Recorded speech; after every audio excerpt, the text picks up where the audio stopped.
ಬೀದರ್ನಲ್ಲೊಂದು ಅಮಾನವೀಯ ಘಟನೆ. ಮಲತಾಯಿಯಿಂದ ದಾರುಣ ಅಂತ್ಯ ಕಂಡ ಪುಟ್ಟ ಕಂದಮ್ಮ.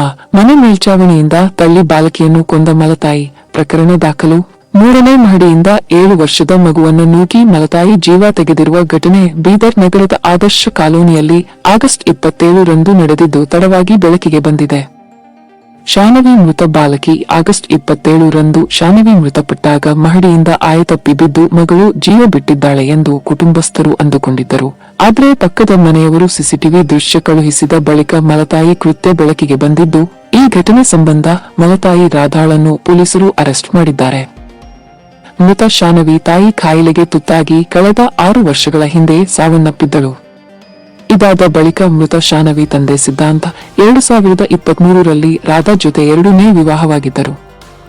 ಸಿದ್ಧಾಂತ ಹಾಗೂ ರಾಧಾಗೆ 2 ಅವಳಿ ಮಕ್ಕಳು ಹುಟ್ಟಿದ ಬಳಿಕ ಸಿದ್ಧಾಂತರ ಮೊದಲನೇ ಮಗಳ ತಮ್ಮಗೆ ಹೊರೆಯಾಗ್ತಾಳೆಂದು 2ನೇ ಪತ್ನಿ ಜೀವ ತೆಗೆದಿದ್ದಾಳೆ.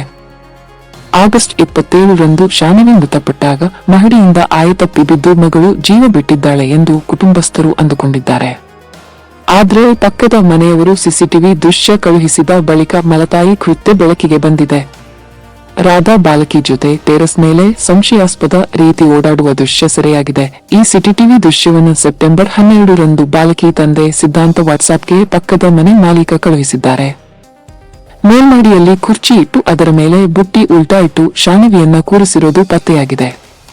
ಸಿಸಿಟಿವಿ ದೃಶ್ಯ ಆಧರಿಸಿ ಮೃತ ಬಾಲಕಿ ಅಜ್ಜಿ ರಾಧಾ ವಿರುದ್ಧ ದೂರು ನೀಡಿದ್ದು, ಈ ದೂರು ದಾಖಲಿಸಿಕೊಂಡು ಪೊಲೀಸರು ಆರೋಪಿ ರಾಧಾಳನ್ನು ಬಂಧಿಸಿ ಜೈಲಿಗೆ ಕಳುಹಿಸಿದ್ದಾರೆ. ಮೃತ ಬಾಲಕಿಯ ತಾಯಿ 2019ರಲ್ಲಿ ಅನಾರೋಗ್ಯದಿಂದ ನಿಧನರಾಗಿದ್ದರು.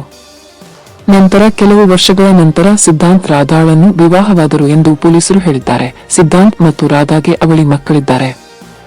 ಆದರೆ ವಿಚಾರಣೆಯ ಸಮಯದಲ್ಲಿ ಆಸ್ತಿಯನ್ನು ತನ್ನ ಸ್ವಂತ ಮಕ್ಕಳಿಗೆ ಮಾತ್ರ ಹಂಚಬೇಕೆಂದು ಬಯಸಿದ್ದರಿಂದ ತನ್ನ ಮಗನುಗಳನ್ನು ಕೊಂದಿದ್ದೇನೆ ಎಂದು ಮಹಿಳೆ ತಪ್ಪೊಪ್ಪಿಕೊಂಡಿರುವುದಾಗಿ ಪೊಲೀಸರು ತಿಳಿಸಿದ್ದಾರೆ.